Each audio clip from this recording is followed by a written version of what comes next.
My brother sent that text on a Tuesday morning. I remember because I was standing in the Walgreens parking lot, coffee in one hand, phone in the other, about to drive to work. 7 words. That's all it took to make my hands go completely still. You are no longer welcome in this family. I read it 3 times. 4 times. The coffee went cold. I just stood there next to my car in the November wind, reading those 7 words over and over like they were going to rearrange themselves into something that made sense. They didn't. I'm Ren. I'm 31 years old. I'm a paralegal at a mid-sized firm in Columbus, Ohio. I have a studio apartment I pay for myself, a cat named Biscuit, and apparently, as of that Tuesday morning, no family. Let me back up. My brother. I'll just call him what he is. My older brother is 36. He married his wife, Genna, 8 years ago, and they have 2 kids. They live about 20 minutes from my parents, in the same suburb where we all grew up. I moved to Columbus for work 6 years ago, which put me about 90 miles away. Far enough that I couldn't just pop over for dinner. Close enough that I was always expected to show up. My parents are in their early 60s.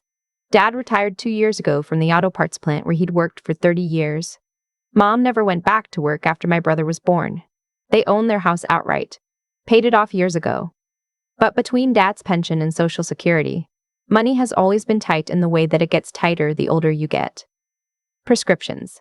Car repairs. The hot water heater that died last January. I was the one who paid for the hot water heater.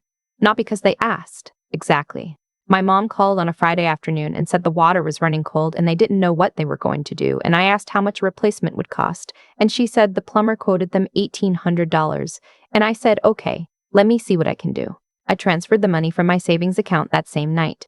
My brother lived 20 minutes away and made more money than me. He works in sales, drives a nice truck, just redid his kitchen last spring. He did not offer to help with the hot water heater. That wasn't the first time. It wasn't even close to the first time. There was the car insurance my dad let lapse because he forgot. $312. There were my mom's reading glasses after she sat on her last pair. $180 at Lens Crafters. There was the plane ticket when my aunt passed away in Phoenix and my mom needed to get there fast. $460 on a last-minute fare. My brother sent flowers to the funeral. $40 probably. I sent my mother. I want to be clear, I didn't do any of this expecting a parade. They're my parents. I love them. I helped because I could, and because I thought that's what family did.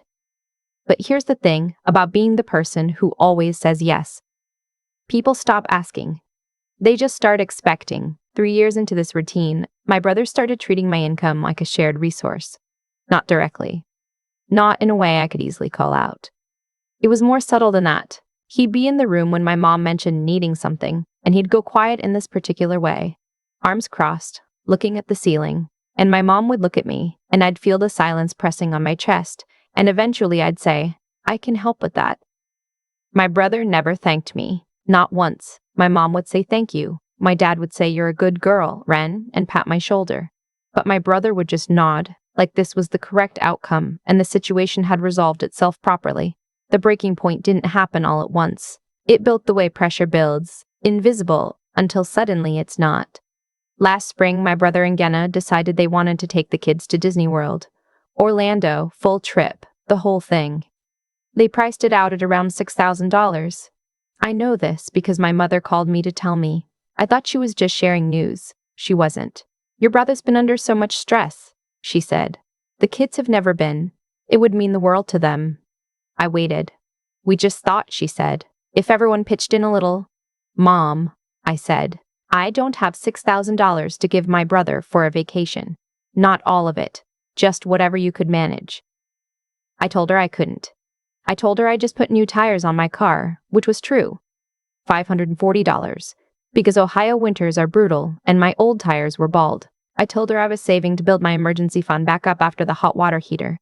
I told her gently, clearly, and I thought she understood. She said, of course, honey, no pressure. 2 days later, my brother called me. He didn't say hello. He said, so you're really not going to help out with this? Help out with what? The trip. Mom told me you said no. I felt something tighten in my chest. I said I couldn't afford it right now. That's different. You make good money, Ren. I make enough money to pay my own bills, yeah. That's a little selfish, don't you think? Those are your niece and nephew. I remember setting my fork down very carefully. I had been eating dinner, chicken and rice, I'd made myself, at my own kitchen table, in my own apartment that I paid for.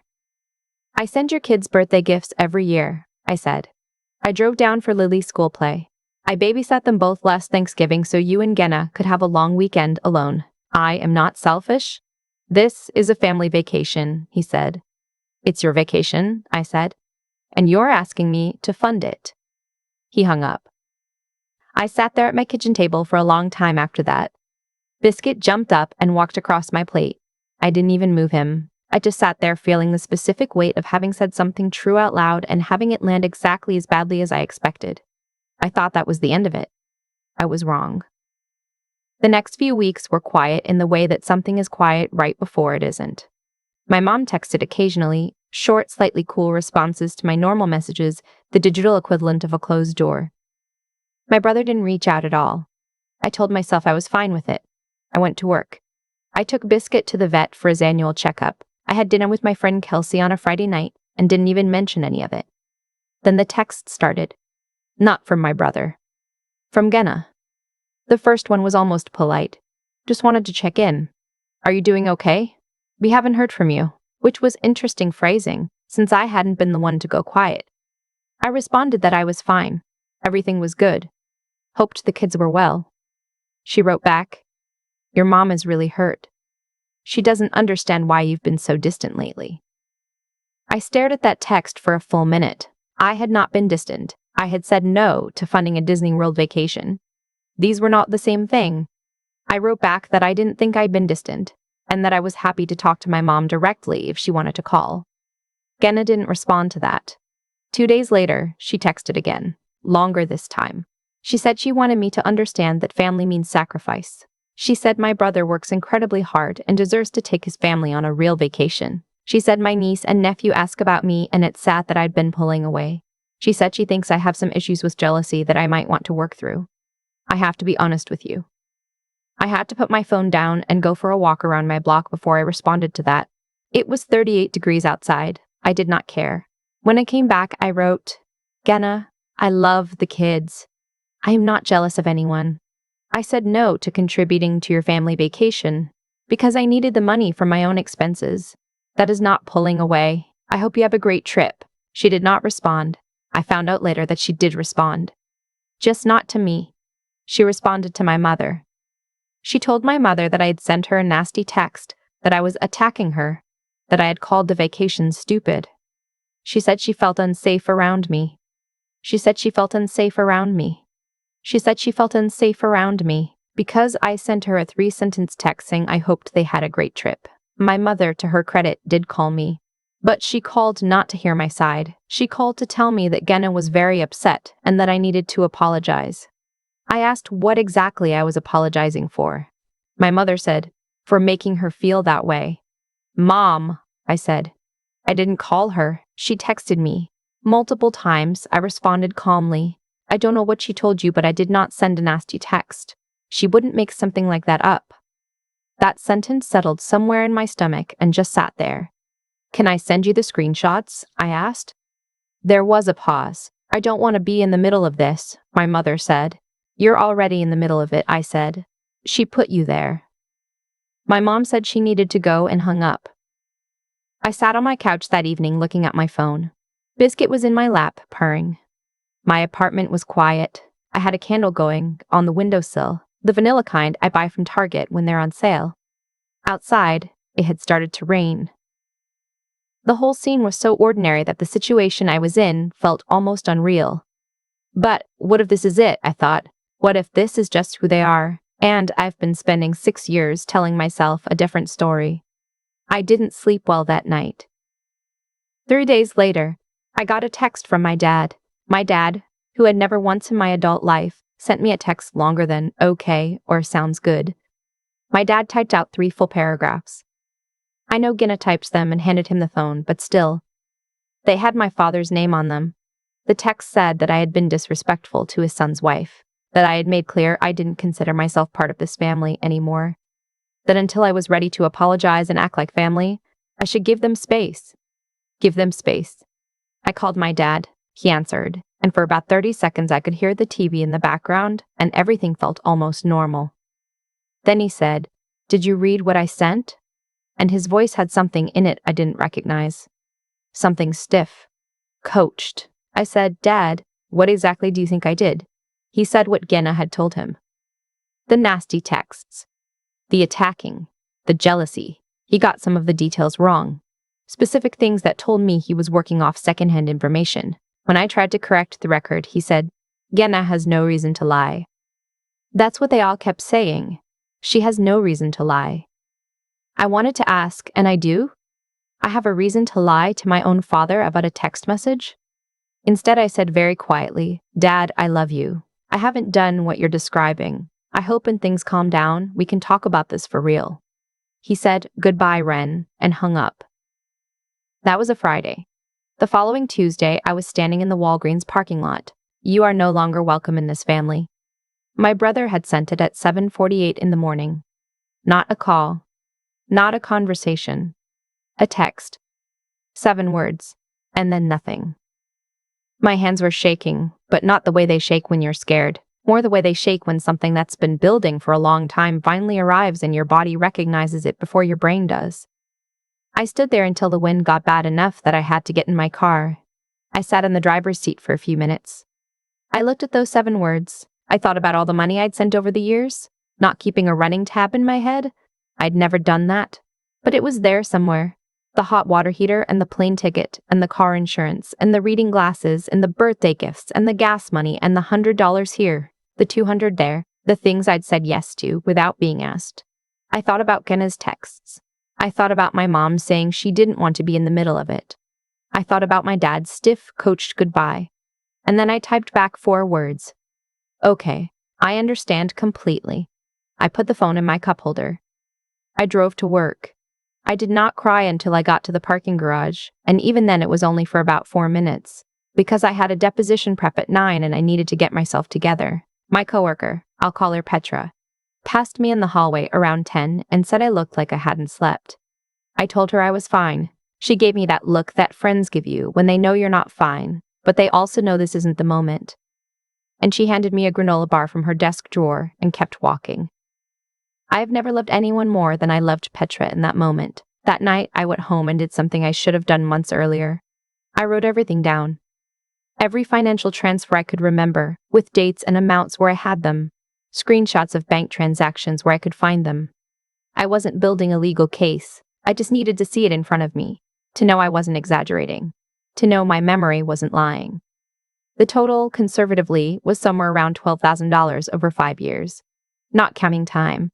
Not counting the babysitting or the drives or the showing up. Just the money. I looked at that number for a while. Then I made a list of every recurring thing I'd been quietly contributing to. There was one standing thing, my parents' cell phone plan. They were on my account. Had been for 4 years. I paid it because it was just easier, and because the plan I had gave me extra lines for not much more per month, and because, well, you know why. Because I said yes, and then it became permanent, and then it became invisible. $87 a month. That was the one concrete recurring thing I had that I could actually stop. I didn't stop it that night. I thought about it. I went to sleep. I woke up the next morning and I thought about it some more. I went to work. I came home. I fed Biscuit.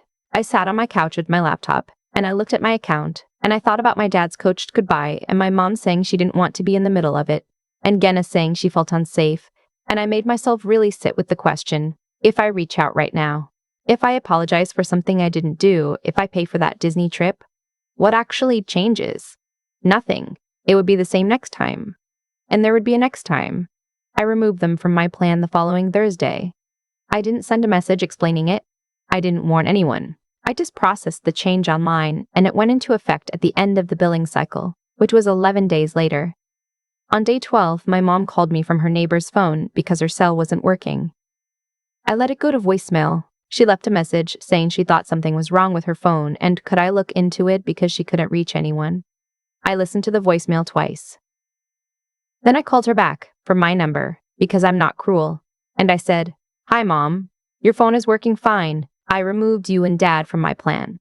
I should have said something sooner, and I'm sorry for the short notice on that.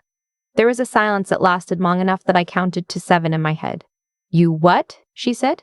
I removed you from my phone plan. I can help you find a good prepaid option if you want. Mint Mobile and Consumer Cellular both have really affordable plans for Ren.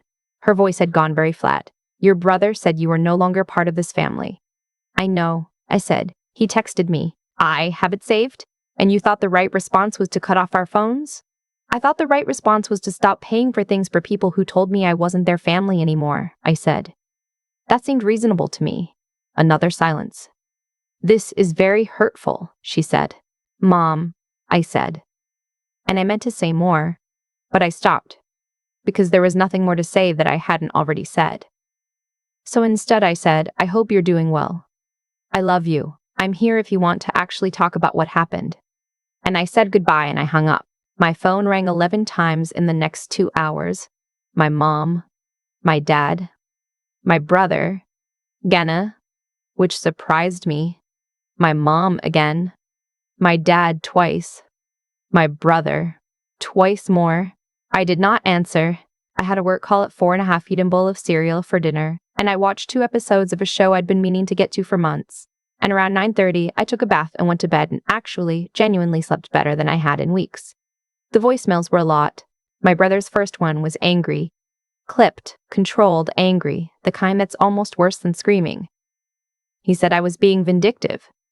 He said I was punishing the whole family over a misunderstanding. He said I had always had a chip on my shoulder, and this just proved it. His second voicemail was different. Still angry, but underneath it, something else. He said Mom and Dad were upset.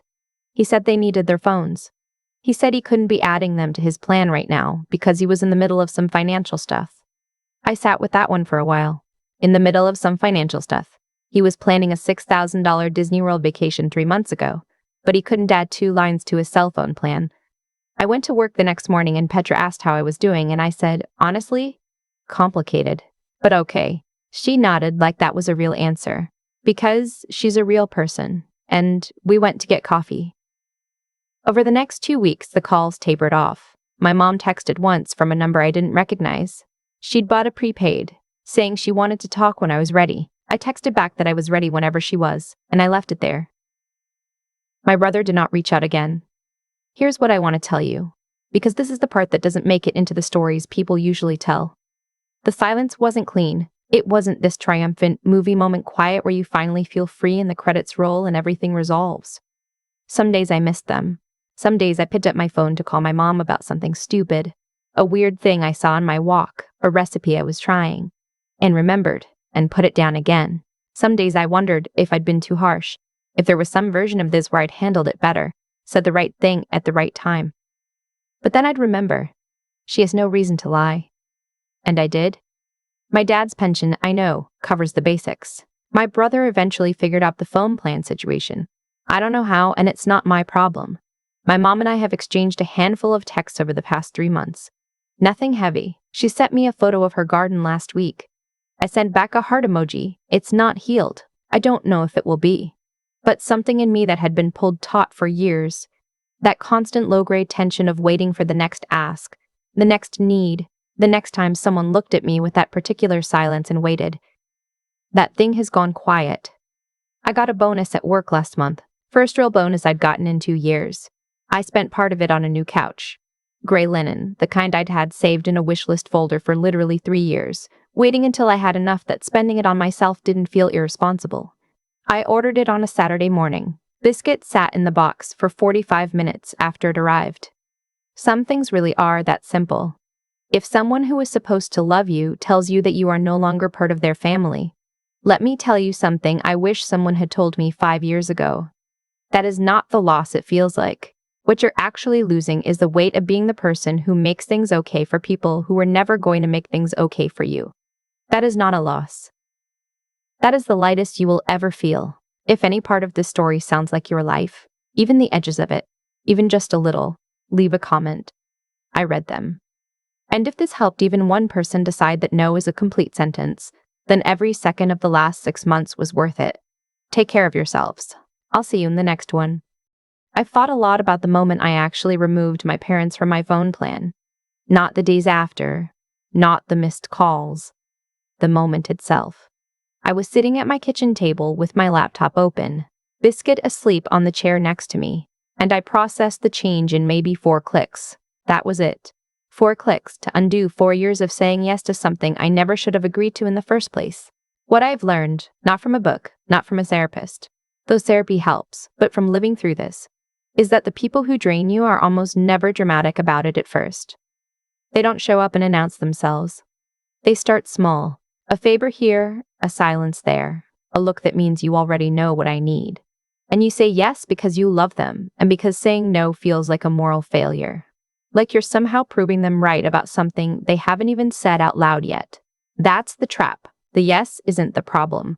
The yes becomes the problem when it teaches people that the yes is guaranteed. My brother never asked me to fund $12,000 worth of their lives. He just waited every single time for me to volunteer. And I did, over and over, because I had confused being generous with being loved, and I thought that if I stopped being useful, I'd stop being wanted. That's not love. That's a transaction dressed up in family language. What Genna did, the texts, the distorted version she handed to my parents, the I feel unsafe.